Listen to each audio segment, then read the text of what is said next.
Good morning, नमस्कार दोस्तों, जय हिंद। M2M क्लासेज में सभी का स्वागत है। दोस्तों आज देखते हैं UPPCS और RO का प्रैक्टिस सेट नंबर 20। इससे पहले हमने 19 अच्छे से समझे हैं सभी प्लेलिस्ट में। अगर नहीं देखे हैं तो वहाँ पर जाकर के देख सकते हो। और देखो इस क्लास की अगर आपको PDF चाहिए, अगर आपको इससे संबंधित कुछ भी चाहिए तो सब कुछ आपको टेलीग्राम पर मिल जाएगी। टेलीग्राम चैनल है M2M क्लासेज नाम से, वो डिस्क्रिप्शन में दिया हुआ है, उसमें जा कर के देख सकते हो। ठीक है, तो अब इसमें हम स्टार्टिंग करते हैं पहले क्वेश्चन के साथ। काफ़ी महत्वपूर्ण होने वाला है GS का, ये PCS का। और चैनल को सब्सक्राइब कर लो और शेयर भी कर दो सभी के बीच, और अच्छे से मेरे साथ करने की कोशिश करो, और साथ ही साथ आंसर भी कमेंट बॉक्स में देते रहना। तो देखो अब इसमें पहला क्वेश्चन कि नीचे दो वक्तव्य दिए गए हैं जिनमें से एक को कथन और दूसरे को कारण कहा गया है। इसमें ये देखना है एक कथन है और एक कारण है, कौन सा सही होगा उस हिसाब से। कथन देख लेते हैं पहले। सूर्य पृथ्वी से दिखाई देने वाला एक तारा होता है। सूर्य जो है पृथ्वी से दिखाई देने वाला एक तारा है, और कारण कहता है कि तारे खगोलीय पिंड हैं जो गैसों की संलयन अभिक्रिया के माध्यम से ऊर्जा उत्पन्न करते हैं। तो बताइए कौन सा सही होगा इसमें से। क्या कोई सही नहीं होगा, या दोनों सही हैं और व्याख्या भी करते हैं या नहीं करते हैं, बताइए। देखो पहले इसमें कथन को देखो कि सूर्य पृथ्वी से दिखाई देने वाला एक तारा है, तो ये तो बिल्कुल सही है। ठीक है, सही है पहला बिल्कुल। सूर्य पृथ्वी से दिखाई देने वाला एक तारा है, स्पष्ट दिखाई देता है। सूर्य की वजह से ही पृथ्वी को रोशनी, धूप, ताप वगैरह सब कुछ प्राप्ति होती है। दूसरा देखो इसमें तारे खगोलीय पिंड होते हैं जो गैसों की संलयन अभिक्रिया के माध्यम से ऊर्जा उत्पन्न करते हैं। तो देखो ये दूसरा भी सही है, दूसरा सही है। इसमें समझो कि तारे जो होते हैं एक तो खगोलीय पिंड होते हैं, ये याद रखना। और देखो जो तारे जो हैं ऊर्जा जो उत्पन्न करते हैं ना, वो नाभिकीय संलयन के माध्यम से करते हैं। जितने भी तारे होंगे सभी ऊर्जा का जो निष्कासन करते हैं, यानी तारों में जो ऊर्जा उत्पन्न होती है वो नाभिकीय संलयन के माध्यम से होती है। और सूर्य में भी पढ़ाई होगा आपने कि सूर्य में क्वेश्चन आता रहता है कि सूर्य में ऊर्जा जो है किस क्रिया से उत्पन्न होती है। तो याद रखना नाभिकीय संलयन अभिक्रिया से उत्पन्न होती है। और देखो एक होता है हाइड्रोजन बम, एक होता है परमाणु बम। तो परमाणु बम में तो नाभिकीय विखंडन से उत्पन्न होती है ऊर्जा, जबकि उससे परमाणु बम से कई गुना शक्तिशाली होता है हाइड्रोजन बम, उसमें नाभिकीय संलयन से प्राप्त होती है। ठीक है, तो ये दोनों ही बिल्कुल सही हैं और इसका सही जवाब हो जाएगा। ये A और R दोनों सही हैं, और R A की व्याख्या भी करता है, तो ऑप्शन C इसका बिल्कुल सही आंसर होगा। अब देखो क्वेश्चन नंबर सेकंड। इसमें आपको सूची फर्स्ट का सेकंड से मिलान करना है। एक साइड में ज्वालामुखियों के नाम है और एक साइड में वो द्वीप दिए हुए हैं, जगह दी हुई हैं जहाँ पर वो स्थित हैं। जैसे देखो इसमें पहला दिया हुआ है एटना ज्वालामुखी। ये वैसे तो एटना, सिसिली, ये सभी किसके हैं? इटली के ज्वालामुखी हैं। लेकिन वेसुवियस भी इटली का ही है, याद रखना। देखो एटना ज्वालामुखी कहाँ पर है, ऑप्शन में देख लो तो दिया हुआ है इटली। ठीक है, इटली में दिया हुआ है, तो एक का तो हो जाएगा 3। दूसरा है इसमें वेसुवियस भी काफ़ी फेमस ज्वालामुखी है। इसके बारे में बताऊं, ये भी इटली में ही पड़ता है। ठीक है, और माउंट एटना दिया हुआ है, नहीं इसमें माउंट एटना नहीं है। एक सेकंड देखो, मैं थोड़ा पहले में गलत बोल गया हूँ। ये जो माउंट एटना जो ज्वालामुखी है ना, एटना ये सिसिली द्वीप पर है और इटली में पड़ता है, तो एक का होगा इसमें 4। ठीक है, दूसरा है वेसुवियस, ये भी इटली में है, इसका 3 हो जाएगा। ये रिवस ये रोस द्वीप पर स्थित है, भारत में स्थित है, और ये सक्रिय ज्वालामुखी है। रोस द्वीप कहाँ है? भारत में स्थित है, याद रखना। इसका हो जाएगा रोस द्वीप पर, तो इसका 1 हो जाएगा। कोटोपेक्सी विश्व का सबसे ऊंचा ज्वालामुखी है, इक्वाडोर में पड़ता है, ये सक्रिय ज्वालामुखी है और विश्व का सबसे ऊंचा है, याद रखना। और देखो मोनोलो हवाई जो ज्वालामुखी है वो सबसे बड़ा है, कोटोपेक्सी सबसे ऊंचा है इक्वाडोर में, इसका 2 हो जाएगा। देखो ज्वालामुखियों का जो टॉपिक होता है काफ़ी महत्वपूर्ण होता है। और देखो ये जो चारों ज्वालामुखी दी हुई हैं आपके सामने, एटना, वेसुवियस, एरिवस और कोटोपेक्सी, ये सभी सक्रिय ज्वालामुखी हैं। ठीक है, तो इसका मिलान होगा 4 3 1 2 देख लेना है आपको। 4 3 1 2, तो इसका ऑप्शन भी बिल्कुल सही है। क्वेश्चन नंबर 3 देखो, इसमें भी आपको सूची फर्स्ट का सेकंड से मिलान ही करना है। देखो एक साइड में देखो, सबसे पहले देखते हैं lady Catherine Mayo. Lady Catherine Mayo किससे संबंधित हैं?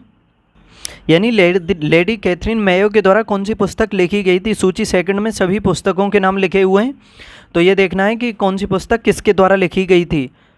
लेडी कैथरीन मेयो के द्वारा लिखी गई थी मदर इंडिया, जो ऑप्शन बी में दिया हुआ है, यानी सेकंड में जो दिया हुआ है। 1 का 2 हो जाएगा। लॉरी कॉलिंस एंड डोमिनिक लोपिएरे, इसके द्वारा लिखी गई थी। ये इसके द्वारा लिखी गई थी। ये जो ऑप्शन ए में दिया हुआ है फ्रीडम एट मिडनाइट, इसका एक हो जाएगा। राम मनोहर लोहिया, कोई बता सकता है राम मनोहर लोहिया पार्क कहाँ पर है? कमेंट बॉक्स में बताना। राम मनोहर लोहिया जो पार्क है वो कहाँ पर पड़ता है उत्तर प्रदेश में? तो देखो इनके द्वारा कौन सी पुस्तक लिखी गई थी? देखो डिस्कवरी ऑफ इंडिया तो लिखी थी जवाहरलाल नेहरू ने, ये तो सभी को पता ही होगा। बची एक गिल्टी मैन ऑफ इंडियाज, ये लिखी गई थी राम मनोहर लोहिया के द्वारा। देखो ये थोड़ा गलती से हो गया, कर देते हैं इसे एक, और इसके ये हो गया, और गिल्टी मैन ऑफ इंडियाज, ठीक है। तो इसका 4 हो जाएगा, 3 2 1 4 3 इसका सही आंसर होगा ऑप्शन ए। क्वेश्चन नंबर 4 है, निम्नलिखित पदार्थों में से कौन से ओजोन अपक्षयक पदार्थ हैं? बताइए ओजोन को नुकसान पहुंचाने वाली कौन से पदार्थ हैं? इन तीनों में से देखना है आपको। ओजोन क्षरण का इन तीनों में से किसकी वजह से होता है? देखो क्लोरोफ्लोरोकार्बन जो है, CFC जो गैसें होती हैं ओजोन परत के लिए सबसे हानिकारक होती हैं, ठीक है, ये तो निश्चित होगा।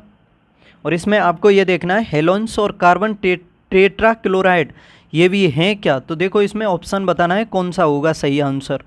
क्वेश्चन नंबर 4, तो देखो इसका सही जवाब है chlorofluorocarbon, halons, carbon tetra chloride, ये तीनों ही गैसें ओजोन परत को नुकसान पहुंचाती हैं, ठीक है, याद रखना। ये तीनों ही गैसें इसके लिए जिम्मेदार हैं। इसके अलावा और भी हैं, जैसे कार्बन डाइऑक्साइड है, ये सब कार्बन डाइऑक्साइड वगैरह ये सभी पहुंचाती हैं। कार्बन डाइऑक्साइड का तो समझ सकते हो, जैसे ग्लोबल वार्मिंग बढ़ती है तो वो सभी हानिकारक होती हैं। देखो ओजोन परत पाई जाती है समताप मंडल में, देखा जाए तो तकरीबन 50 किलोमीटर की ऊंचाई पर, और कार्बन डाइऑक्साइड, और देखो उसको जो समताप मंडल में पाई जाती है उसको तो गुड ओजोन कहा जाता है, और जो क्षोभ मंडल में पाई जाती है उसको बैड ओजोन कहा जाता है, ठीक है। तो इसका आंसर हो जाएगा ऑप्शन डी। 1 2 और 3 तीनों ही सही हैं। और देखो ओजोन परत के संरक्षण के लिए मॉन्ट्रियल प्रोटोकॉल हुआ था 1987 में। कब हुआ था? 1987 में, याद रखना। मॉन्ट्रियल कनाडा का शहर है, इस जगह पर हुआ था इसके संरक्षण के लिए। और 16 सितंबर को मनाया जाता है हर साल ओजोन संरक्षण दिवस, याद रखना। ओजोन दिवस मनाया जाता है 16 सितंबर को। और देखो क्योटो प्रोटोकॉल हुआ था 1997 को, वो ग्रीन हाउस प्रभाव को कंट्रोल करने के लिए हुआ था, ठीक है। अब देखते हैं आगे क्वेश्चन नंबर 5। नीचे दो वक्तव्य दिए गए जिनमें से एक को कथन और दूसरे को कारण कहा गया है। पहले देखो इसमें कथन है, अधिक जातियों वाला समुदाय कम जातियों वाले समुदाय की तुलना में अधिक स्थिर होता है। अधिक जातियों वाला समुदाय कम जातियों वाले समुदाय की तुलना में अधिक स्थिर होता है। कारण है इसमें जातियों के अधिक होने पर कुल जैव भार में वार्षिक विचलन कम होगा। बताइए कौन सा सही होगा इसमें से? क्वेश्चन नंबर 5 में बताना है। देखो अधिक जातियों वाला जो समुदाय होता है वो कम जातियों वाले समुदाय की तुलना में अधिक स्थिर होता है, तो ये तो बिल्कुल सही हो जाएगा। और दूसरा है इसमें कारण कि जातियों के अधिक होने पर कुल जैव भार में वार्षिक विचलन यानी ईयरली वेरिएशन जो होता है कम होता है, तो इसमें से कौन सा सही होगा? तो देखो ये दोनों ही सही हैं, और ये इसकी व्याख्या भी करता है, क्योंकि जो जातियों के अधिक होने पर देखोगे आप तो उसमें जैव भार में जो वार्षिक विचलन होगा कम होगा। इसी वजह से वो जो अधिक जातियों का समुदाय होता है वो कम जातियों के समुदाय की तुलना में स्थिर भी होता है। तो देखो ये दोनों ही सही हैं और इसकी ये व्याख्या भी करता है, तो ऑप्शन ए इसका सही आंसर हो जाएगा। आगे देखते हैं क्वेश्चन नंबर 6। प्रवासी भारतीय नागरिक को निम्नलिखित में से कौन से अधिकार या विशेषाधिकार प्राप्त होते हैं?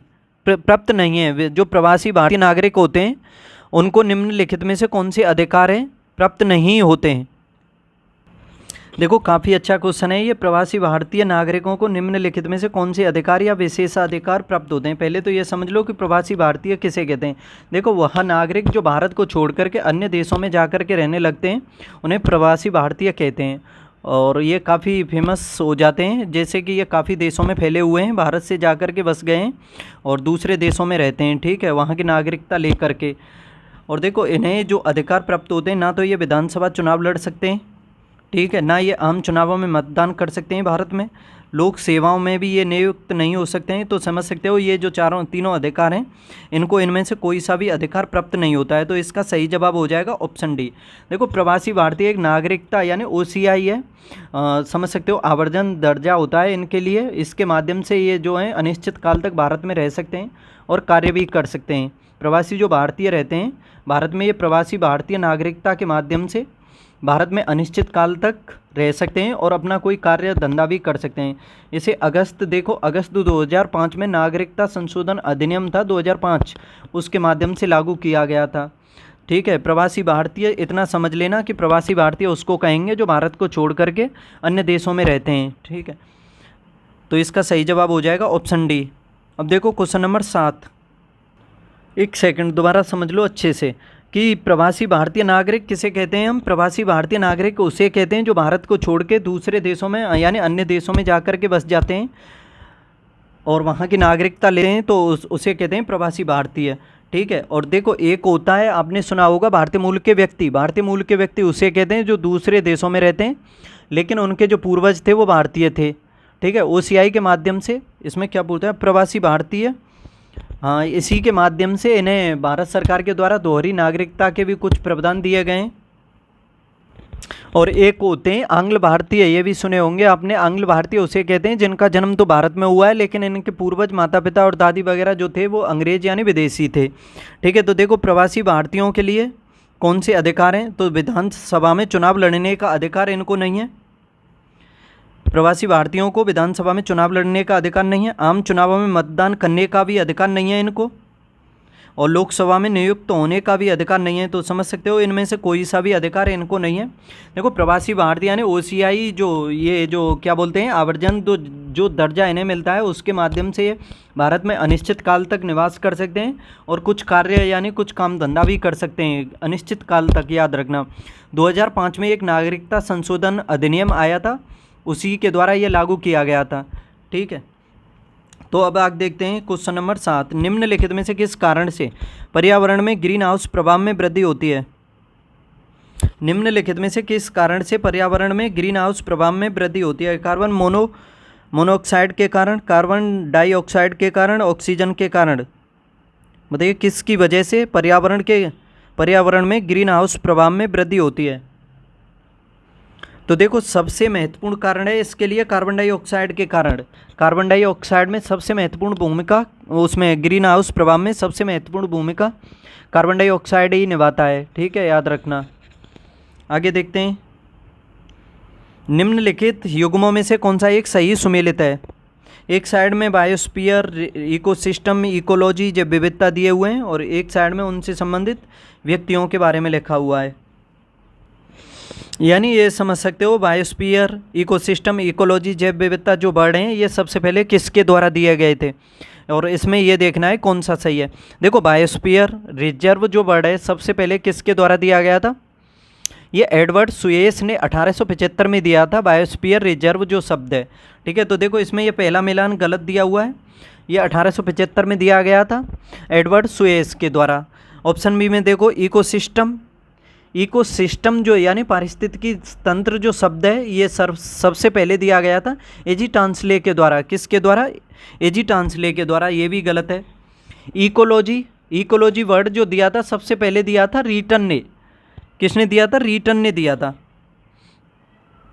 रीटन ने दिया था क्या, एक सेकंड, हाँ इकोलॉजी वर्ड तो रीटन ने ही दिया था, लेकिन इसमें देखो मैं गलती कर गया। फिर जो पहला दिया हुआ है पहला तो सुमेलित है, इसमें बायोस्फीयर रिजर्व एडवर्ड सुएस ने ही दिया था। इकोलॉजी जो वर्ड दिया था सबसे पहले दिया गया था ये उसके द्वारा, क्या बोलते हैं, रीटर के द्वारा। और जैव विविधता शब्द दिया गया था सबसे पहले रोजन के द्वारा, ये भी इसमें गलत दिया हुआ है। ठीक है, तो इसका सही जवाब हो जाएगा ऑप्शन ए। क्वेश्चन नंबर 9, निम्न कथनों में से कौन सा कथन सही है। उत्तर प्रदेश की न्यूनतम सीमा हिमाचल प्रदेश से लगती है। तो देखो पहला सही है बिल्कुल, उत्तर प्रदेश की सबसे कम सीमा लगती है हिमाचल प्रदेश से, सबसे अधिक लगती है मध्य प्रदेश से। उत्तर प्रदेश का सबसे अधिक जिलों को स्पर्श करने वाला जिला बदायूं है। उत्तर प्रदेश का सबसे अधिक जिलों को स्पर्श करने वाला जिला क्या बदायूं है।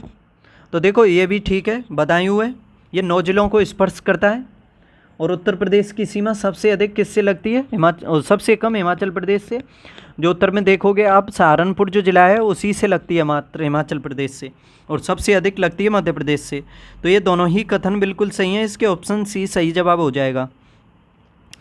जैव विविधता का सबसे महत्वपूर्ण पहलू है भोजन, औषधि, औद्योगिक उपयोग, पारिस्थितिकी तंत्र का निर्वहन। देखो, जैव विविधता का सबसे महत्वपूर्ण पहलू कौन सा है इन चारों में? तो इसका सही जवाब है ऑप्शन डी, पारिस्थितिकी तंत्र का निर्वहन जो है जैव विविधता का सबसे महत्वपूर्ण पहलू है। तो ऑप्शन डी इसका सही जवाब है। क्वेश्चन नंबर 11, निम्नलिखित कथनों पर विचार कीजिए। पहला है इसमें, पादप और जीवाणु जैव ऊर्जा के महत्वपूर्ण स्रोत हैं। पादप और जीवाणु जैव ऊर्जा के महत्वपूर्ण स्रोत हैं। दूसरा है, जैव आणविक संवर्धन तकनीक द्वारा प्राप्त जैव ऊर्जा से प्रदूषण की मात्रा कम हो जाती है। तीसरा है, भारत जैव ऊर्जा को प्राप्त करने की आदर्श स्थितियां धारण नहीं करता है। तो बताओ इसमें से कौन सा सही है, कौन सा गलत है? गलत कौन सा है इसमें, ये बताना है। देखो 1 2 3 4 या तीनों ही गलत हैं। पादप और जीवाणु जैव ऊर्जा के महत्वपूर्ण स्रोत होते हैं क्या?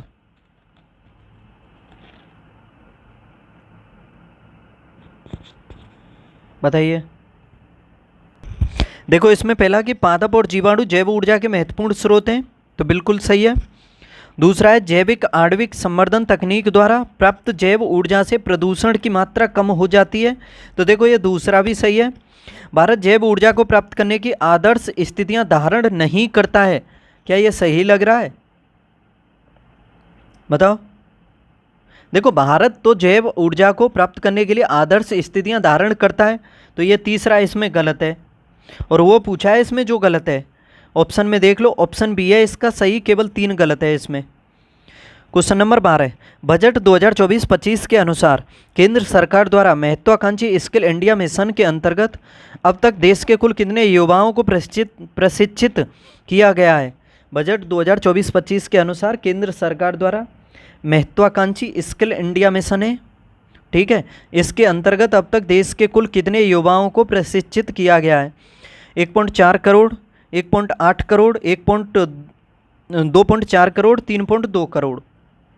बताओ। तो देखो इसका सही जवाब होगा ऑप्शन ए, 1.4 करोड़ युवाओं को प्रशिक्षित किया गया है, ठीक है। तो ऑप्शन ए इसका सही जवाब है। आगे देखते हैं क्वेश्चन नंबर 13, शिक्षा का अधिकार अधिनियम 2009 का लक्ष्य शिक्षा को मुफ्त तथा अनिवार्य बनाना है। उन बच्चों के अधिकार निहित हैं जो प्राथमिक स्तर तक के हैं, यानी माध्यमिक स्तर तक के हैं, उच्चतर माध्यमिक स्तर तक के हैं या स्नातक स्तर तक के हैं। बताइए किस स्तर के बच्चों को शिक्षा का अधिकार जो अधिनियम है 2009 उसका लक्ष्य है कि मुफ्त शिक्षा तथा अनिवार्य बनाना। बताइए क्वेश्चन नंबर 13। तो देखो इसका सही जवाब होगा ऑप्शन ए।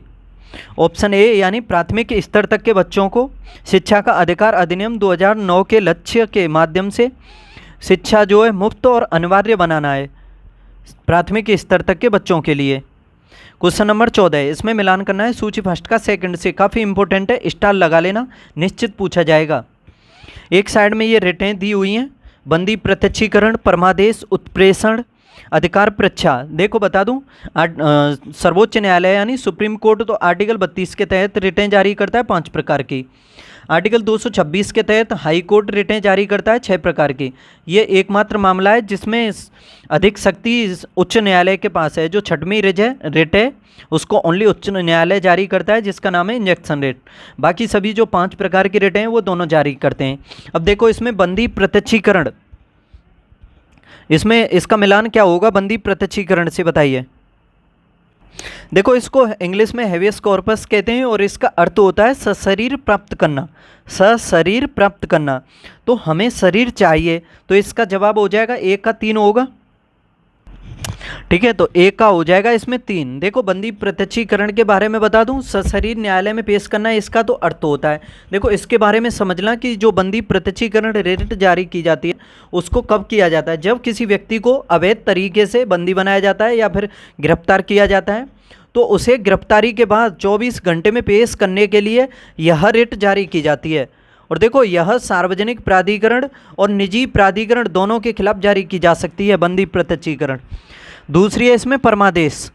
परमादेश काफ़ी महत्वपूर्ण रिट है ये भी परमादेश। देखो इसको मैंडेमस कहा जाता है और इसका शाब्दिक जो अर्थ होता है हम आदेश देते हैं, ये होता है इसका जो अर्थ होता है, ठीक है। और ये कब जारी यानी किसके लिए जारी की जाती है? इसका मतलब होता है हम आदेश देते हैं। तो ये देखो इसका मिलान तो हो जाएगा 4। परमादेश के बारे में याद रखना, ये जब जारी की जाती है जब कोई अधिकारी या संस्था अपने कर्तव्यों का पालन नहीं करती है, तब ये रिट जारी की जाती है, याद रखना। और ये जो जारी की जाती है इसके तहत किया जाता है कि हम तुम्हें आदेश देते हैं कि आप अपने कर्तव्यों का निर्वहन और पालन करें, ठीक है। महत्वपूर्ण रिट होती है ये भी। अब देखो तीसरी है इसमें उत्प्रेषण। उत्प्रेषण का अर्थ क्या होता है? उत्प्रेषण में आप समझ सकते हो, इसमें जो ऑप्शन ए में दिया हुआ है पूर्णतया सूचित कीजिए, तो इसका एक हो जाएगा। इसके बारे में बताऊं आपको, समझना अच्छे से कि इसका उत्प्रेषण का जो शाब्दिक अर्थ होता है, इसका अर्थ होता है सूचना देना, या फिर कह सकते हो प्रेषित करना, और तो और ये भी कह सकते हो ऊपर भेजना। इसके शाब्दिक अर्थ ये अलग अलग हो जाते हैं। और ये देखो जैसे सुप्रीम कोर्ट है और उच्च न्यायालय, ये अपने जो अधीनस्थ न्यायालय होते हैं उसके विरुद्ध इसको जारी करते हैं। सुप्रीम कोर्ट और हाई कोर्ट किसी भी अधीनस्थ न्यायालय के निर्णय को इसके माध्यम से रद्द कर सकते हैं, ठीक है। तो काफ़ी महत्वपूर्ण है ये भी। अब देखो अधिकार परीक्षा, ये भी पूछी जाती है, अधिकार परीक्षा काफ़ी पूछी जाती है। और जो इसका शाब्दिक अर्थ होता है अधिकार परीक्षा का, वो होता है हम आपसे पूछते हैं, हम आपसे पूछते हैं, या फिर इसमें देख लो किस अधिकार से, तो इसका मिलान हो जाएगा डी का 2 हो जाएगा। किस अधिकार से ये किया है, ये नहीं किया है, तो ये पूछते हैं, इसमें 2 हो जाएगा इसका। और इसके बारे में समझो कि अधिकार ये जो अधिकार परीक्षा है ये कब जारी की जाती है, तो याद रखना अधिकार परीक्षा जो रिट है वो तब जारी की जाती है जब कोई व्यक्ति किसी पद को अवैध तरीके से ग्रहण कर लेता है, यानी उसके लिए उसकी योग्यता नहीं होती है फिर भी उस पद को ग्रहण कर लेता है, तब उससे यह पूछने के लिए जारी की जाती है कि आपने किस अधिकार से इस पद को ग्रहण किया है, यानी हम आपसे पूछते हैं इस वजह से। तो इसका सही जवाब होगा 3 4 1 2, 3 4 1 2, इसका ऑप्शन सी सही जवाब हो जाएगा। क्वेश्चन नंबर 15, निम्नलिखित में से कौन सा एक व्यय भारत की संचित निधि पर भारित नहीं होता है? कौन सा व्यय है जो भारत की संचित निधि पर भारित नहीं होता है, बताना है आपको, बताइए। देखो आर्टिकल 266 में दिया हुआ है संचित निधि के बारे में, और आकस्मिक निधि के बारे में आर्टिकल 267 में दिया हुआ है। तो इसमें यह पूछा है भारत की संचित निधि पर कौन सा है इसमें प्रावधान जो भारित नहीं होता है। देखो भारत के राष्ट्रपति का वेतन और भत्ते बिल्कुल सही है, ये तो होते हैं। भारत के उपराष्ट्रपति का वेतन तथा भत्ता क्या इस पर भारित होता है? और दूसरा देखो इसमें भारत के उपराष्ट्रपति का वेतन तथा भत्ता, तो देखो ये नहीं दिया जाता है भारत की संचित निधि से, आंसर भी यही हो जाएगा इसका।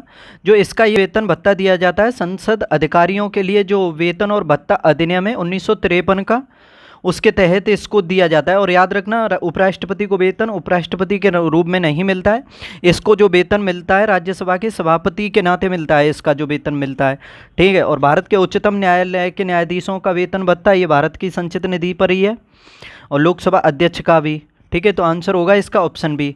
क्वेश्चन नंबर 16, किसी राजनीतिक दल को राज्य स्तरीय दल के रूप में मान्यता दी जाती है, यदि कब दी जाएगी किसी राजनीतिक दल को राज्य स्तरीय दल के रूप में? एक होता है राज्य स्तरीय और एक राष्ट्रीय स्तरीय, ठीक है। तो इन दोनों को आप अच्छे से समझ लेना, राज्य स्तरीय दल को मान्यता कब दी जाती है।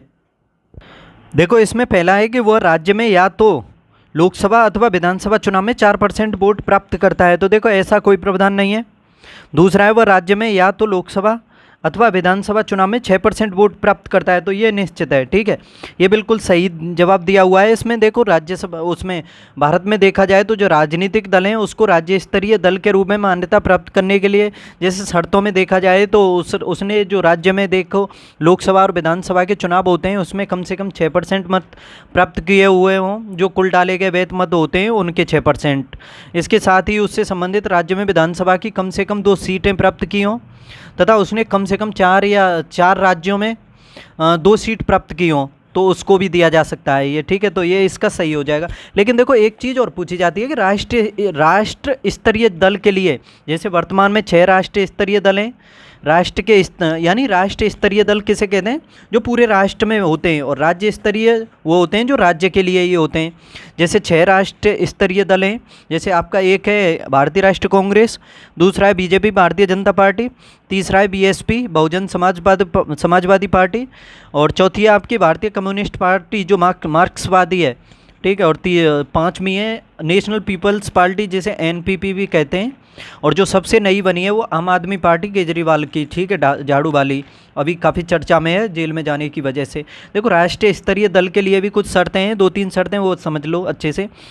कि जैसे अगर किसी दल को राष्ट्रीय स्तरीय दल बनना है तो उसको लोकसभा या विधानसभा के किसी आम चुनाव में उस राजनीतिक दल को कम से कम 4 राज्यों में, प्रत्येक राज्य में जो कुल वैध मत होते हैं उसके 6% मत प्राप्त होने चाहिए, और उसे लोकसभा में कम से कम 4 सीटें प्राप्त हों, तो वो राष्ट्रीय स्तरीय दल बन जाएगा। इन तीनों शर्तों में से कोई एक शर्त पूरी करता है तो, ठीक है। और लोकसभा के पिछले आम चुनाव में उस दल ने कुल सीटों की जो न्यूनतम 2% सीटें हैं उस पर विजय प्राप्त की हो तो बन जाएगा, और उस सदन में न्यूनतम 3 राज्यों से दल के प्रत्याशी निर्वाचित हुए हैं तो भी बन जाएगा।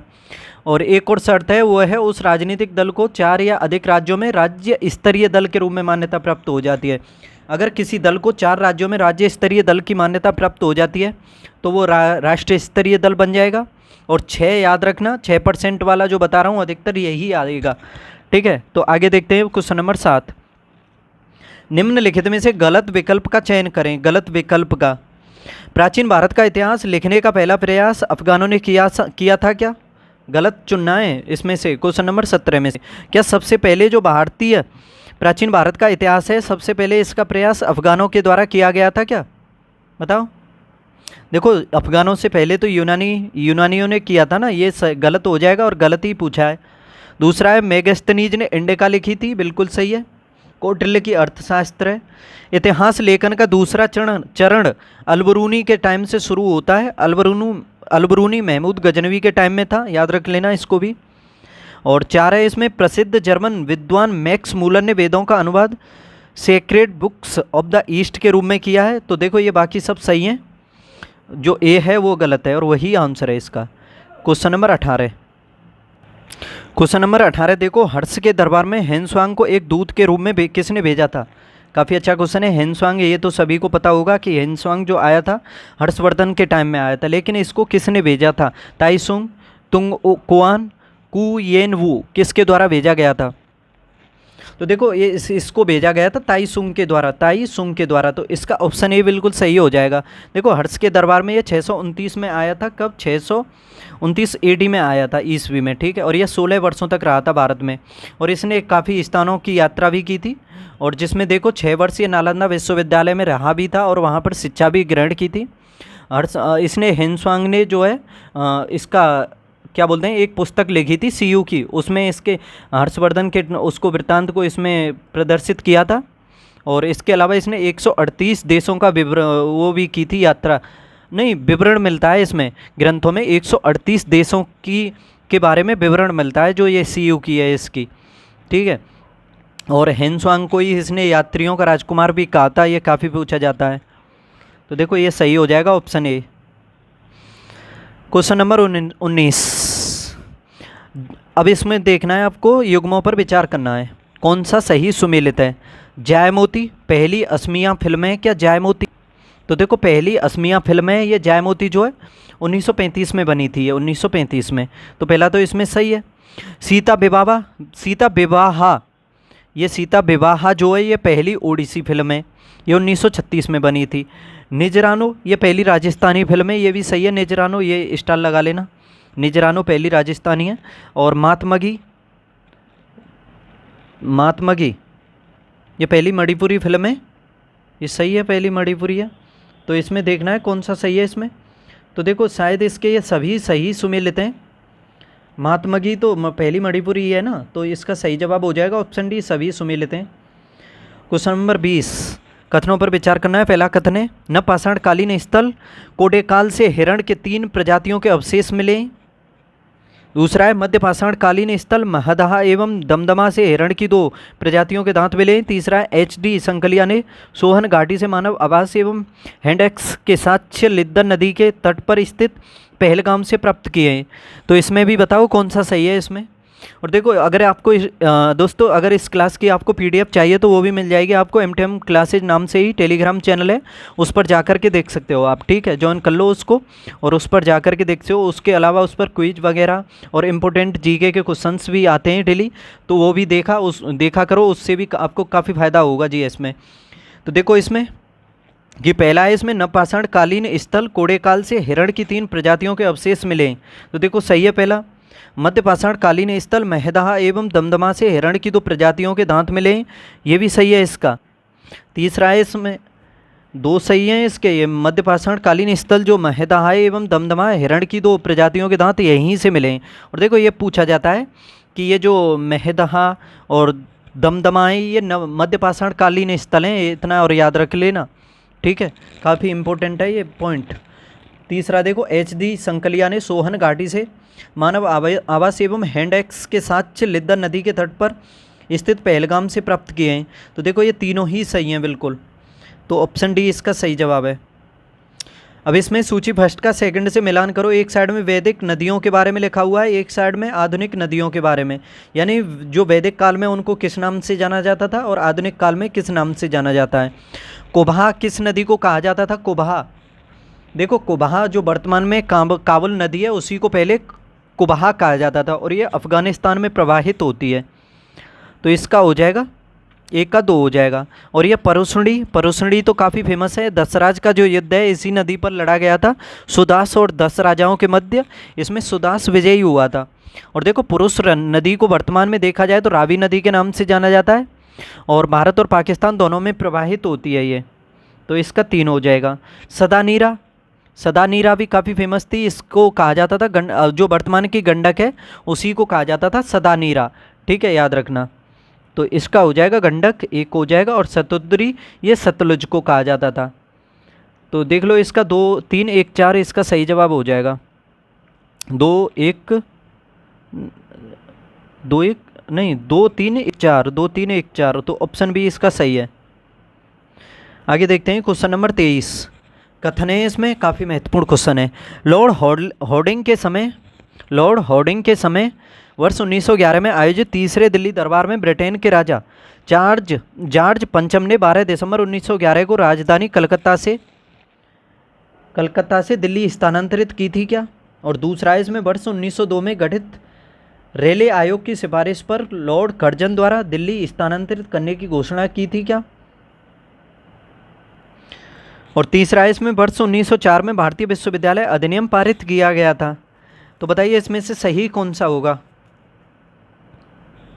देखो पहला कथन देखो, लॉर्ड हॉर्डिंग के समय में वर्ष 1911 में जो आयोजित हुआ था तीसरा जो दिल्ली दरबार लगा था, उसी में जॉर्ज पंचम ने 12 दिसंबर 1911 को राजधानी कलकत्ता से दिल्ली स्थानांतरित करने की घोषणा की थी और 1912 में हो गई थी ये, ठीक है, तो ये पहला सही है इसमें।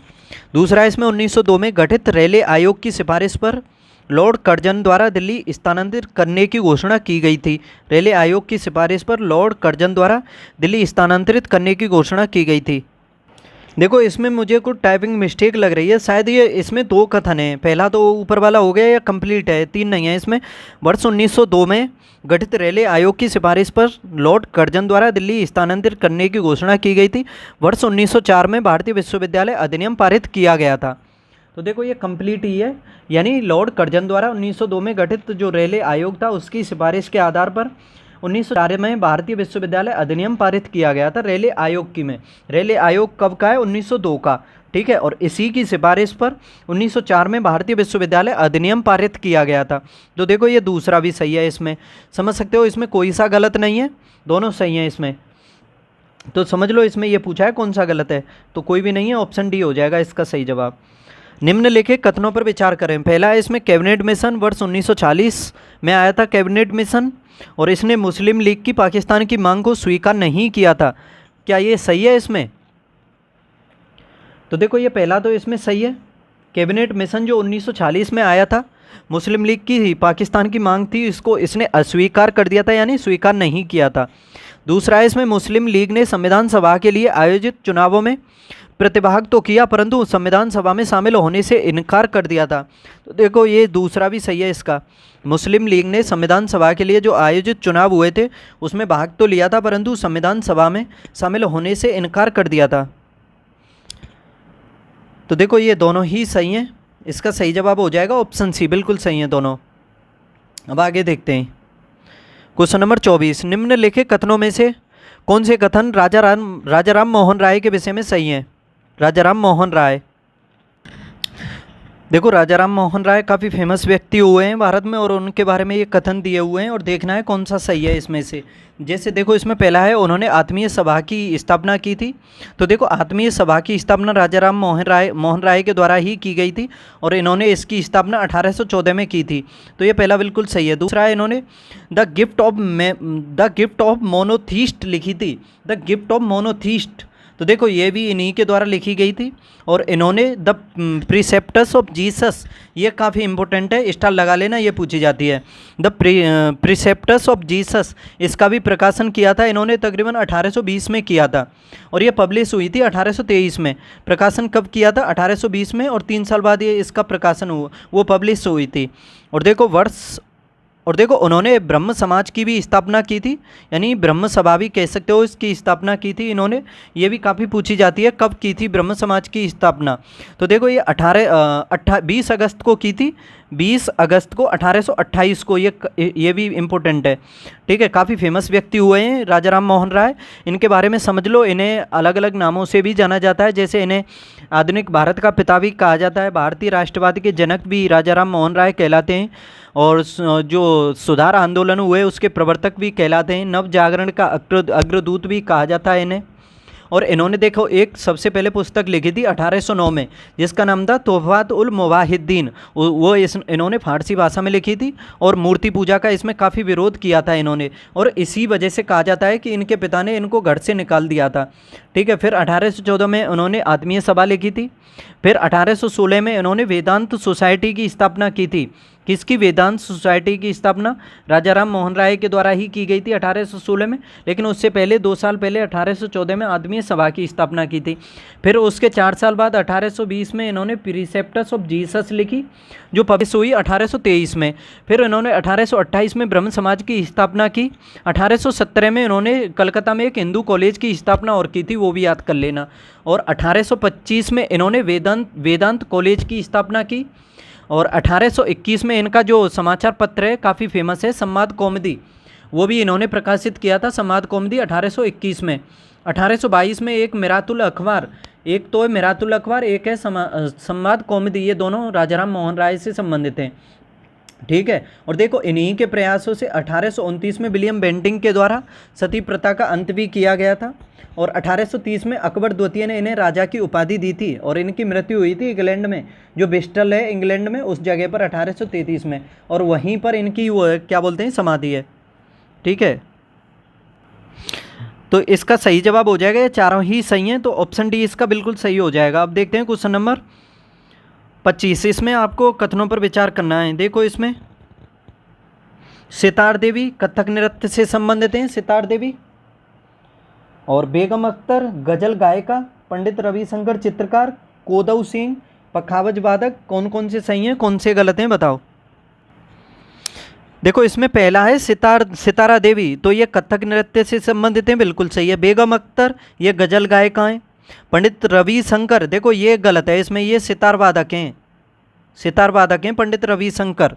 हरिप्रसाद चौरसिया क्या बजाते हैं? बांसुरी वादक हैं, वो पूछे जाते हैं, ठीक है। और देखो इसमें कोदऊ सिंह ये पखावज वादक हैं, कोदऊ सिंह पखावज वादक हैं, ठीक है, ये बिल्कुल सही है। इसमें ये पंडित रविशंकर सितार वादक हैं, तो आंसर हो जाएगा इसका ऑप्शन सी। उस्ताद बिस्मिल्लाह खां क्या बजाते थे? शहनाई। देखो न्यूज़पेपर में आया था, मैंने एक न्यूज़पेपर में पढ़ा था, मुझे तभी से याद है ये कि थम गई शहनाई, उस न्यूज़पेपर की पहली हेडिंग थी थम गई शहनाई, तो उसी हिसाब से याद कर सकते हो कि थम गई शहनाई यानी उस्ताद बिस्मिल्लाह खां की जब मृत्यु हुई थी तब आया था थम गई शहनाई, तो वो शहनाई वादक थे, जब उनकी मृत्यु हुई थी तब आई थी वो न्यूज, तभी से मुझे अभी तक याद है। अब देखो क्वेश्चन नंबर 26, निम्नलिखित कथनों पर विचार करें। अखिल भारतीय व्यापार संगठन कांग्रेस का गठन 31 अक्टूबर 1920 को लाला लाजपत राय, जोसेफ बैप्टिस्टा, एन.एम. जोशी, दीवान मुंबई में चमनलाल द्वारा किया गया। दोबारा देख लो, अखिल भारतीय व्यापार संगठन कांग्रेस का गठन 31 अक्टूबर, इंपॉर्टेंट है, अखिल भारतीय व्यापार संगठन कांग्रेस का गठन क्या 31 अक्टूबर 1920 को लाला लाजपत राय, जोसेफ बैप्टिस्टा, एन.एम. जोशी, दीवान मुंबई, दीवान में चमनलाल द्वारा, इन सभी के द्वारा मुंबई में किया गया था क्या अखिल भारतीय व्यापार संगठन का 1920 में। तो देखो ये पहला बिल्कुल सही है, 1920 में ही स्थापित किया गया था अखिल भारतीय व्यापार संगठन कांग्रेस को। दूसरा है चार्टर एक्ट 1813 के अनुसार भारतीय व्यापार पर कंपनी का एकाधिकार समाप्त हो गया और सभी ब्रिटिश नागरिकों को भारत के साथ व्यापार करने की स्वतंत्रता दे दी गई। तो देखो ये दूसरा भी सही है, जो 1813 का चार्टर है, एक्ट 1813 का जो चार्टर अधिनियम है, इसके अनुसार भारतीय व्यापार पर कंपनी का जो एकाधिकार था वो समाप्त कर दिया गया। एकाधिकार का मतलब ये होता है कि केवल उसी में जिसको एकाधिकार प्राप्त हो जाता है उसमें व्यापार या लेन देन या उससे संबंधित कोई भी क्रियाकलाप केवल वही कर सकता है और किसी को अधिकार नहीं होता है। लेकिन अगर ये एकाधिकार समाप्त हो गया तो समझ सकते हो और भी यूरोपीय विदेशी कोई भी हो सकता है, वो सभी आकर के भारत में व्यापार कर सकते हैं। और देखो ब्रिटिश नागरिकों को भारत के साथ व्यापार करने की स्वतंत्रता दे दी गई। इसमें केवल दो अधिकार नहीं दिए गए, जैसे एक था उसमें चाय का व्यापार और एक था चीन का व्यापार, ये अभी भी कंपनी के ही पास थे। ठीक है, तो ये दोनों ही सही हैं कथन। तो इसका सही जवाब हो जाएगा option C. Question number 27, Kheda के किसानों के पक्ष में महात्मा गांधी के सत्याग्रह संगठित करने का क्या कारण था? खेड़ा के किसान के पक्ष में महात्मा गांधी के सत्याग्रह संगठित करने का कारण क्या था? पहला, इसमें अकाल पड़ने के बावजूद प्रशासन ने भू राजस्व की उगाही स्थगित नहीं की थी, हो सकता है।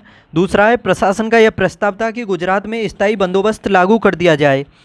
तो देखो इसमें दोनों में से कौन सा सही है? इसमें जो खेड़ा किसानों के पक्ष में महात्मा गांधी ने सत्याग्रह किया था उसका बताइए। 1918 में हुआ था गुजरात के खेड़ा में, ये किसानों की फसल के अकाल के पक्ष में हुआ था, जो अकाल की वजह से अकाल पड़ गया था, फसल बर्बाद हो गई थी, तो महत्वपूर्ण कारण था इसमें। तो कौन सा सही होगा इसमें? तो देखो पहला, अकाल पड़ने के बावजूद प्रशासन ने भू राजस्व की उगाही स्थगित नहीं की थी, ये महत्वपूर्ण कारण था इसको करने का। ठीक है, और जो किसान थे जैसे अकाल पड़ गया तो मालगुजारी दी जाती थी। मालगुजारी कैसे देते जब फसल ही नहीं हो रही है? तो उसी वजह से किसान मालगुजारी को माफ़ करने की मांग कर रहे थे, परंतु सरकार ने इसमें मालगुजारी वसूलना स्थगित, यानी वो उनकी जो मांग थी उसको नामंजूर कर दिया था, वो फिर भी मालगुजारी लेते ही रहे थे। तो इसका महत्वपूर्ण कारण था ये। गुजरात सभा ने इसमें महत्वपूर्ण भूमिका निभाई थी, ये भी पूछा जा सकता है। और दूसरा, इसमें प्रशासन का ये प्रस्ताव था कि गुजरात में स्थायी बंदोबस्त, तो देखो ये ऐसा कोई प्रावधान नहीं था। दूसरा इसका गलत है, ओनली पहला सही है इसमें। ठीक है, तो सही जवाब हो जाएगा इसका ऑप्शन ए, केवल एक। क्वेश्चन नंबर 28, भारतीय राष्ट्रीय आंदोलन से संबंधित निम्नलिखित घटनाओं पर विचार कीजिए और नीचे दिए गए कूट की सहायता से घटनाओं का कालानुक्रम व्यवस्थित कीजिए। भारतीय राष्ट्रीय आंदोलन से संबंधित असहयोग आंदोलन आरंभ कब हुआ था? कालानुक्रम में व्यवस्थित करना है आपको। देखो असहयोग आंदोलन 1 अगस्त 1920 को प्रारंभ हुआ था, सभी को पता होगा, गांधी जी ने प्रारंभ किया था। तो 1 अगस्त 1920 को ये पहला हुआ। एक अधिनियम के रूप में रोलेट विधेयक का पास होना, रोलेट विधेयक जो था ये अधिनियम के रूप में कब पास हुआ था? 17 मार्च 1919 को। ठीक है, रोलेट ने इसमें अध्यक्षता की थी, इसी वजह से इसको रोलेट एक्ट कहा जाता है। इसी को ब्लैक कानून भी कहा जाता है, ब्लैक लॉ भी कहा जाता है, याद रखना।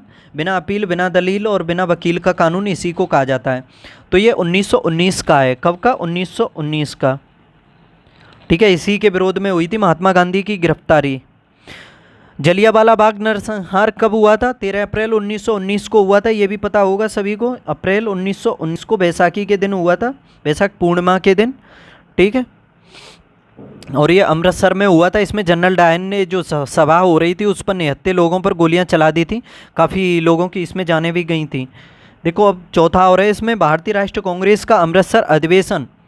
अमृतसर अधिवेशन ये 1919 में हुआ था, अगस्त 1919 में। ठीक है, याद रखना, अगस्त 1919 में हुआ था। और इसमें रोलेट एक्ट जो था उसका सामूहिक रूप से विरोध किया गया था। तो अब ये देखना है, इसमें कालानुक्रम व्यवस्थित करना है। सबसे पहले कौन सा आएगा? देखो पहला असहयोग आंदोलन 1 अगस्त 1920 को, और आपका इसमें अधिनियम ये जो रोलेट एक्ट है 1919 का है, ये मार्च का है। तो इसमें सबसे पहले मार्च ही आएगा ना, सबसे पहले तो इसमें 2 आएगा, ये तो निश्चित है। मार्च के बाद कौन सा आएगा? मार्च के बाद अप्रैल आएगा, तो अप्रैल आएगा इसमें जलियांवाला नरसंहार, फिर 3 आएगा। फिर अप्रैल के बाद इसमें अमृतसर अधिवेशन आएगा, इसमें फिर 4 आएगा। फिर आपका असहयोग आंदोलन सबसे एंड में आ जाएगा। तो 2 3 4 1 इसका सही मिलान होगा। 2 3 4 1 ऑप्शन ए। अब देखते हैं क्वेश्चन नंबर 29, निम्नलिखित कथनों में से कौन सा या कौन से कथन सही हैं। पहला है इसमें लॉर्ड वेलेजली द्वारा पदच्छेद अधिनियम 1799 को समाचार पत्रों पर नियंत्रण लगाने हेतु पारित किया गया था। बताइए। पहला, लॉर्ड डलहौजी द्वारा पदच्छेद अधिनियम 1799 को समाचार पत्रों पर नियंत्रण लगाने हेतु पारित किया गया था। तो देखो बिल्कुल सही है ये, 1799 की बात है ये। 1799 में लॉर्ड डलहौजी ने सभी समाचार पत्रों पर सेंसर बैठा दिया था और उसने 1799 में ही समाचार पत्रों का पदक्षेपण अधिनियम जो है वो पारित कर दिया था।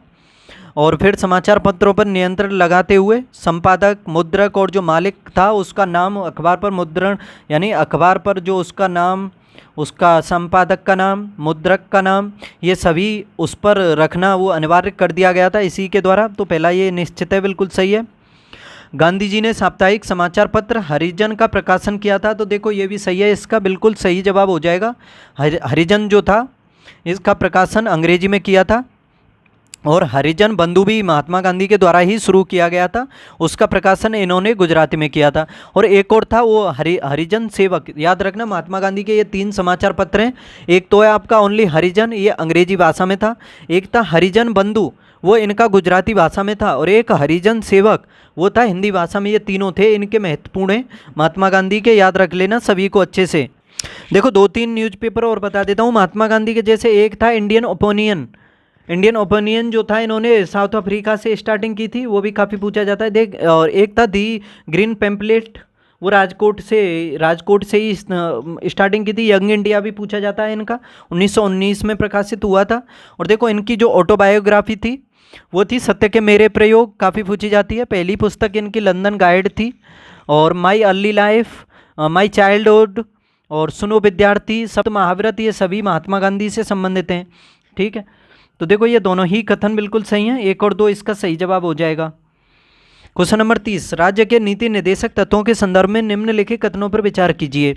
नीति निर्देशक तत्व भाग 4 में आर्टिकल 36 से लेकर के 51 तक दिए हुए हैं। ठीक है, कल्याणकारी राज्य की स्थापना करना इनका महत्वपूर्ण उद्देश्य है और ये बाध्य योग्य नहीं है। केवल मूल अधिकारों का अगर हनन होता है इनसे तभी न्यायालय में जा सकता है, बाकी ये न्यायालय में नहीं उठाए जा सकते हैं। ठीक है, तो देखो इसमें पहला है इनका उद्देश्य कल्याणकारी राज्य की स्थापना करना है।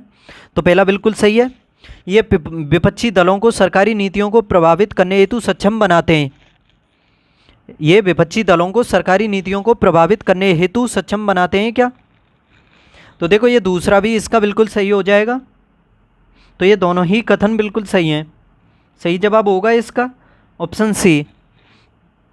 क्वेश्चन नंबर 31, अनुच्छेद 29 के अंतर्गत अल्पसंख्यकों के हितों के संरक्षण के संबंध में निम्नलिखित कथनों पर विचार करो। आर्टिकल 29 के अकॉर्डिंग देखना है अल्पसंख्यकों के हितों के संरक्षण के संबंध में। दोस्तों अगर आपको मज़ा आता हो क्लास को देखने में, कुछ फ़ायदा हो रहा हो, आपको महसूस होता हो, तो देखो चैनल को सब्सक्राइब करना आपका फ़र्ज है, शेयर भी करना भी आपका फ़र्ज है, और लाइक शेयर जो कुछ भी अच्छा लगे वो सब कुछ। और जवाब तो आप देते रहिए, जवाब कम देते हो क्वेश्चन के साथ। ठीक है, तो बताओ इसमें पहला ऑप्शन है, इसमें पहला स्टेटमेंट है कि यह केवल भाषाई और धार्मिक अल्पसंख्यकों तक विस्तारित है। जो आर्टिकल 29 है उसमें जो अल्पसंख्यकों के हितों के बारे में दिया हुआ है, इसमें पहला इसमें देखना है क्या यह केवल भाषाई और धार्मिक अल्पसंख्यकों तक विस्तारित है। देखो ये जो पहला दिया हुआ है ये गलत है। क्यों गलत है? ये केवल अल्पसंख्यकों तक ही विस्तारित नहीं है। जैसे आर्टिकल 29 है, इसमें दिया हुआ है कि भारत में जो रहने वाले नागरिक हैं उन्हें अपनी विशिष्ट भाषा, लिपि, संस्कृति, इसका संरक्षण करने का अधिकार है। और इस प्रकार जो अनुच्छेद कौन सा है वो 30 है। आर्टिकल 30 में दिया हुआ है, सभी ने पढ़ लिया होगा उसमें, कि शैक्षणिक संस्थानों की स्थापना, अल्पसंख्यकों के अधिकारों का प्रावधान वो उसमें दिया हुआ है। ठीक है, तो देखो ये जो पहला स्टेटमेंट है इसमें ये तो दिया हुआ है कि अल्पसंख्यकों के अधिकारों का संरक्षण, लेकिन इसके अलावा इसमें और भी दिया हुआ है। जैसे 12 राज्य क्षेत्र में किसी भी नागरिक को अपनी संस्कृति का पालन एवं प्रचार करने का अधिकार है। 19 का 1 जो है उसमें दिया हुआ है। ठीक है, तो इस हिसाब से ये गलत है। दूसरा है इसमें अल्पसंख्यकों को शिक्षा संस्थानों की स्थापना करने और प्रशासन करने का अधिकार है। तो देखो ये दूसरा सही है। जो दो आर्टिकल 29 में अभी बताया मैंने, इसमें अल्पसंख्यकों को अधिकार है, अधिकार दिया हुआ है, शिक्षा संस्थानों की स्थापना और प्रशासन का अधिकार दिया हुआ है। बिल्कुल सही है ये इसमें।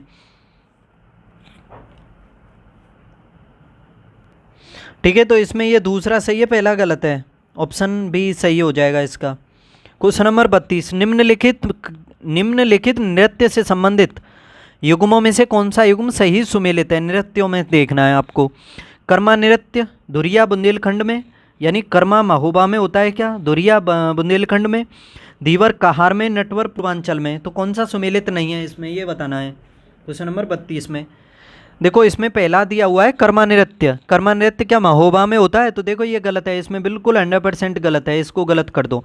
कर्मा नृत्य जो होता है वो सोनभद्र में होता है, ना कि महोबा में। ठीक है, इसके अलावा ये धुरिया बुंदेलखंड में होता है, बिल्कुल सही है। दीवर कहार में कहारों के द्वारा होता है, और नटवर जो है ये पूर्वांचल में होता है। तो ये बाकी सभी सही हैं। ठीक है, तो नृत्यों को भी याद कर लेना, 15-20 नृत्य हैं, सभी को अच्छे से समझ लेना, और इसमें भी 3-4 समझ में आ गए होंगे, रट लो इन्हें अच्छे से। देखो अब क्वेश्चन नंबर 3, भारत में औद्योगिक क्षेत्र के विकास के लिए औद्योगिक विकास बैंक की स्थापना कब की गई थी? भारत में औद्योगिक क्षेत्र के विकास के लिए औद्योगिक विकास की स्थापना 1959, 67, 64 या 71?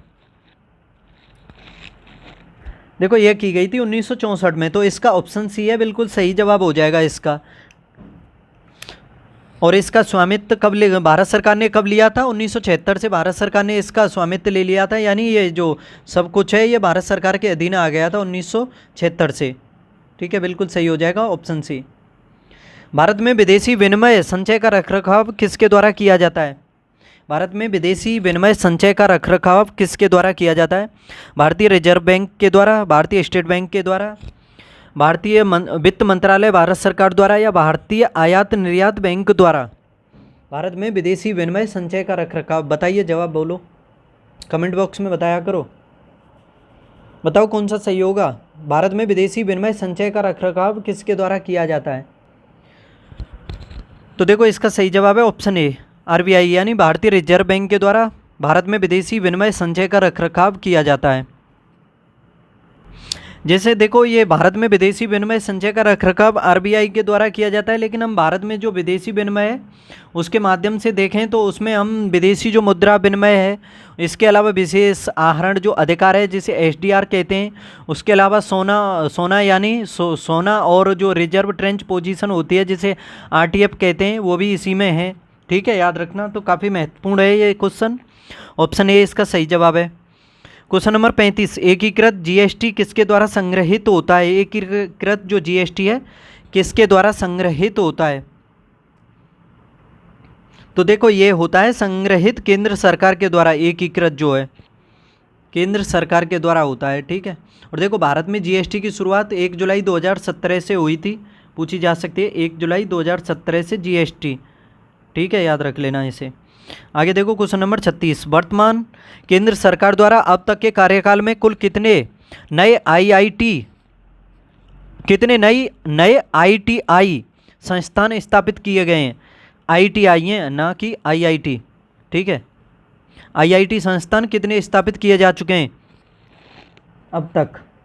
क्वेश्चन नंबर 36 में बताओ। देखो 2024-25 के अनुसार बात करें बजट में, तो उसके अनुसार देखा जाए तो अब तक कुल 3000 नए आईआईटी बोल देता हूँ, आईटीआई संस्थान स्थापित किए जा चुके हैं। कितने? 3000। तो इसका सही जवाब हो जाएगा ऑप्शन सी। वर्तमान केंद्र सरकार द्वारा उच्चतर शिक्षा के लिए नए संस्थानों के अंतर्गत कुल कितने आईआईटी, अब आ गया आईआईटी, देख लो, पहले तो वो आईटीआई था, अब ये आईआईटी संस्थान स्थापित किए जा चुके हैं।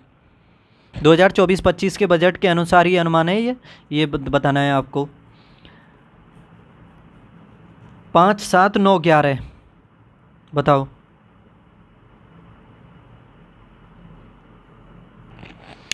बताओ, तो देखो इसका सही जवाब हो जाएगा ऑप्शन बी, 7 हो चुके हैं, 7। वर्तमान केंद्र सरकार द्वारा उच्चतर शिक्षा के लिए संस्थानों के अंतर्गत कुल कितने आईआईएम स्थापित हो चुके हैं? आईआईएम कितने हो चुके हैं इसमें?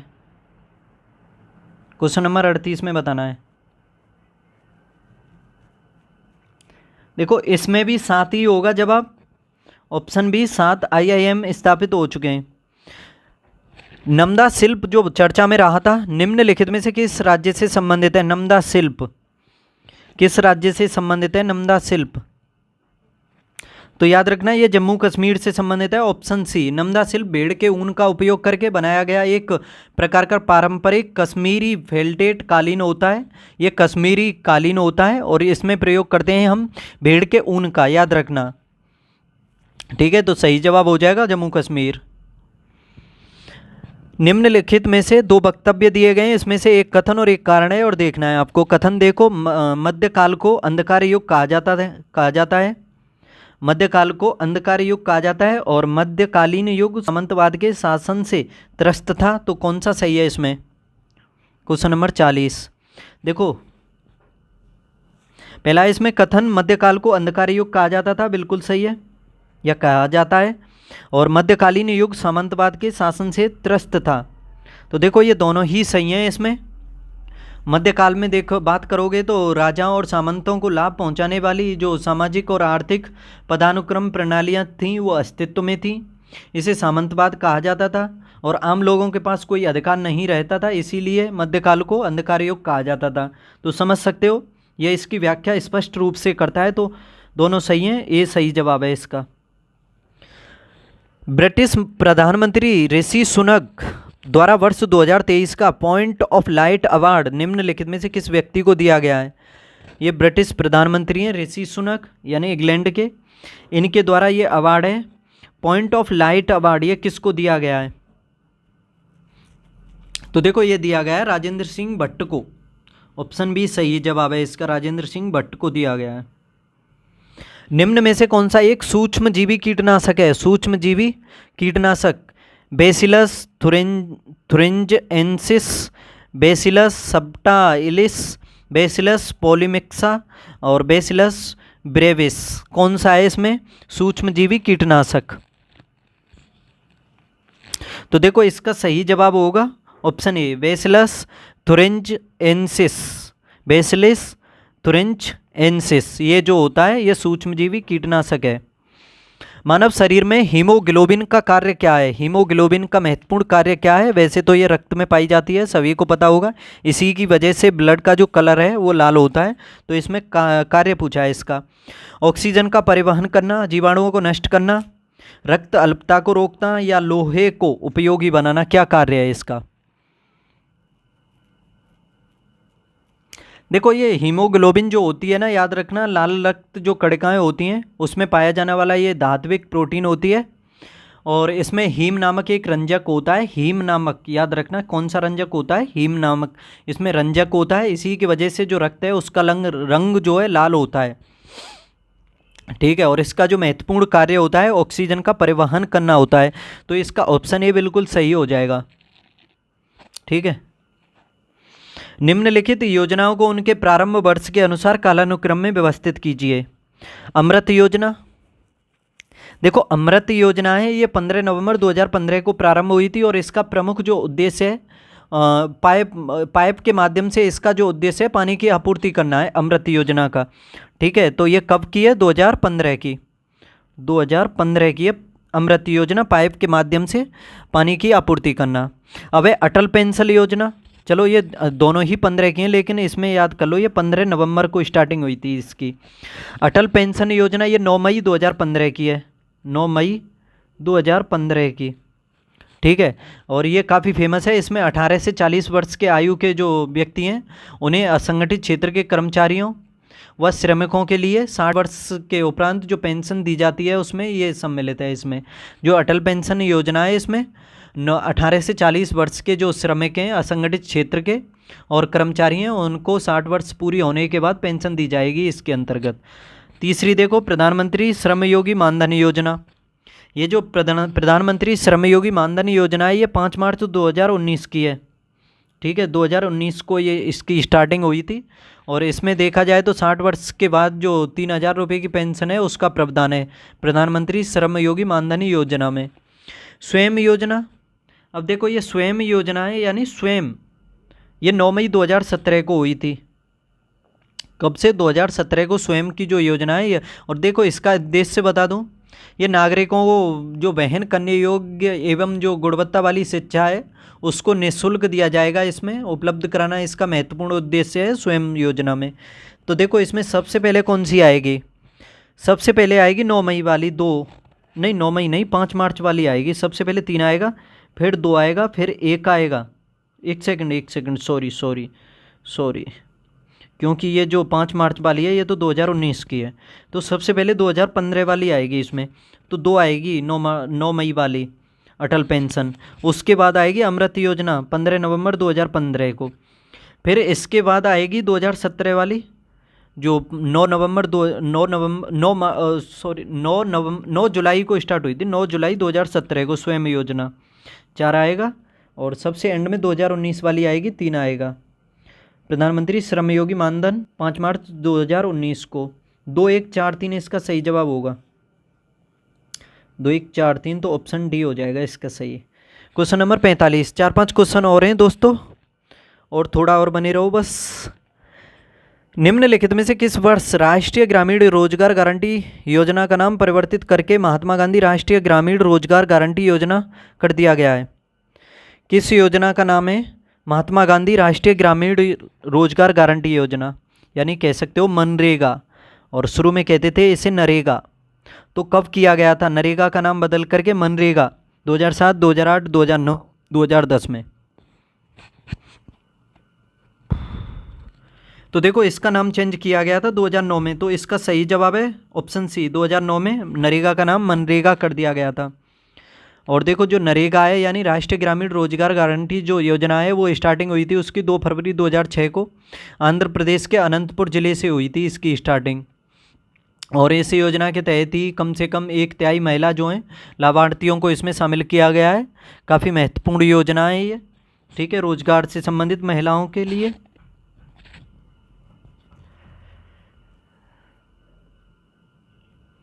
अब देखते हैं आगे क्वेश्चन नंबर 46। देश में बचत को प्रोत्साहित करने विकास पत्र को दोबारा किस वर्ष के उद्देश्य के साथ सरकार द्वारा किसान प्रारंभ किया गया? देश में बचत को प्रोत्साहित करने विकास पत्र को दोबारा किस वर्ष के उद्देश्य के साथ सरकार द्वारा किसान प्रारंभ किया गया? बताइए। किसान विकास पत्र को दोबारा, तो देखो इसका सही जवाब होगा ऑप्शन सी 2019 में। Question number 47। कोविड-19 वैश्विक महामारी के दौरान किए गए लॉकडाउन से पथ विक्रेताओं की आजीविका व रोजगार को पुनः प्रारंभ करने के लिए भारत सरकार द्वारा किस योजना की शुरुआत की गई? कोविड-19 वैश्विक महामारी के दौरान किए गए लॉकडाउन से पथ विक्रेताओं की आजीविका व रोजगार को पुनः प्रारंभ करने के लिए भारत सरकार द्वारा किस योजना की शुरुआत की गई? आयुष्मान भारत, प्रधानमंत्री स्वनिधि, प्रधानमंत्री स्ट्रीट वेंडर्स, प्रधानमंत्री आकांक्षी भारत सरकार। तो देखो इसका सही जवाब होगा प्रधानमंत्री स्वनिधि योजना, प्रधानमंत्री स्वनिधि योजना, ऑप्शन बी, ठीक है, ऑप्शन बी सही हो जाएगा इसमें। और यह एक ऐसी योजना है जो विशेष सूक्ष्म ऋण सुविधा मुहैया कराएगी और इसके अंतर्गत पथ जो विक्रेता हैं उनको अपनी आजीविका व रोजगार स्टार्ट करने के लिए किफ़ायती दर पर कार्य जो ऋण की सुविधा है वो प्रदान की जाएगी इसमें। आगे देखो क्वेश्चन नंबर 48। पीएम आशा योजना के संदर्भ में निम्नलिखित कथनों पर विचार करना है। पीएम आशा यह कृषकों को उनकी उपज के लिए लाभकारी मूल्य सुनिश्चित करने हेतु एक अम्ब्रेला योजना है। पीएम जो आशा है कृषकों को उनकी उपज के लिए लाभकारी मूल्य सुनिश्चित करने के लिए अम्ब्रेला योजना है क्या? देखो ये बिल्कुल सही है पहला, इसमें कृषकों को उनकी उपज के लिए लाभकारी मूल्य सुनिश्चित करने के लिए एक अम्ब्रेला योजना ही है पीएम जो आशा योजना है, काफ़ी अच्छी योजना है ये भी। दूसरा इसमें मूल्य न्यूनता भुगतान योजना, यानी पीएम आशा का एक प्रमुख घटक है जो मूल्य न्यूनता भुगतान योजना है, ये पीएम आशा का एक प्रमुख घटक है क्या? प्राइस डेफिसिट पेमेंट स्कीम यानी पीडीपीएस पीएम आशा का एक प्रमुख घटक है। तो देखो ये दूसरा भी सही है, बिल्कुल सही है, तो ये समझ सकते हो दोनों ही कथन इसके सही हैं। सही जवाब हो जाएगा ऑप्शन सी। आज का सेकंड लास्ट क्वेश्चन है, परिहिमानी का निर्माण ध्रुवीय व उपध्रुवीय प्रदेशों में सतही हिमानी के द्वारा होता है और इनमें तुषार अपक्षय, मृदा सर्पण व मृदा उत्क्षेपण जैसी क्रियाएं देखी जाती हैं। देखो, परिहिमानी का निर्माण ध्रुवीय और उपध्रुवीय दोनों प्रदेशों में सतही हिमानी के द्वारा होता है और इनमें तुषार अपक्षय, मृदा सर्पण और मृदा उत्क्षेपण जैसी ये क्रियाएं देखी जाती हैं। तो सही है ये। ज्यूसेन एक दबावनुमा आकृति होती है जिसका निर्माण वहाँ होता है जहाँ मुलायम और बड़ी चट्टानों की परतें क्षैतिज अवस्था में होती हैं। तो देखो ये भी ठीक है, ज्यूसेन एक दबावनुमा आकृति होती है और इसका निर्माण वहाँ पर होता है जहाँ पर मुलायम और कड़ी चट्टानों की परतें क्षैतिज अवस्था में होती हैं, ज्यूसेन। ठीक है, तो ये दोनों ही कथन सही हैं। और दोस्तों आज का लास्ट क्वेश्चन है आपके सामने, काफ़ी महत्वपूर्ण प्रैक्टिस सेट होते हैं, डेली होते हैं ये, इसी हिसाब से जब तक एग्जाम होगा आते रहेंगे। और चैनल को सब्सक्राइब कर लो, बार बार मैं कहता हूँ आप सभी से, क्योंकि अधिकतर मैं देखता हूँ अधिकतर जो है सब्सक्राइब नहीं करते हैं, शेयर भी नहीं करते हैं। ठीक है, कर लोगे तो आपका फ़ायदा ही है, टाइम टू टाइम नोटिफिकेशन मिलेगा और मुझे भी मोटिवेशन मिलेगा कि ज़्यादा आपका रिस्पॉन्स आएगा, कि ज़्यादा प्यार दे रहे हो क्लास को, तो उसी हिसाब से मैं और आपके लिए और भी कुछ ना कुछ लाता रहूँगा इसी हिसाब से। ठीक है, नोट्स की भी क्लास आती रहेगी, ज़्यादा से कोशिश तो उसकी मैं ज़्यादा से ज़्यादा ही करूँगा, लेकिन 7 दिनों में एक क्लास तो आएगी ही, वो काफ़ी महत्वपूर्ण होती है। उसकी भी PDF मिलेगी आपको टेलीग्राम पर, और इसकी भी टेलीग्राम चैनल है M2M क्लासेस से, उसको आप ज्वाइन कर सकते हो। ठीक है, तो देखो इसमें ग्रीनलैंड के संदर्भ में निम्नलिखित कथनों में से कौन सा सही है। पहला है, इस पर उत्तरी अमेरिका का अधिकार है, यह विश्व का सबसे बड़ा द्वीप है। देखो, ग्रीनलैंड विश्व का सबसे बड़ा द्वीप तो है, ये तो निश्चित है। ठीक है, 21 लाख वर्ग किलोमीटर के आसपास से इसका क्षेत्रफल है और इस पर डेनमार्क का अधिकार है, ना कि संयुक्त राज्य अमेरिका का। तो पहला इसका बिल्कुल गलत हो जाएगा। ठीक है, पहला इसका बिल्कुल गलत है, डेनमार्क का अधिकार है, ना कि इसका संयुक्त राज्य अमेरिका का। क्या? ठीक है, तो इसका सही जवाब होगा ऑप्शन बी, केवल 2 सही है इसका। ठीक है, तो दोस्तों इस तरह से ये प्रैक्टिस सेट कंप्लीट होता है आज का। कल मिलेंगे फिर 21वें प्रैक्टिस सेट के साथ, तब तक पढ़ते रहो, हंसते खेलते कूदते मुस्कुराते रहो। बाय।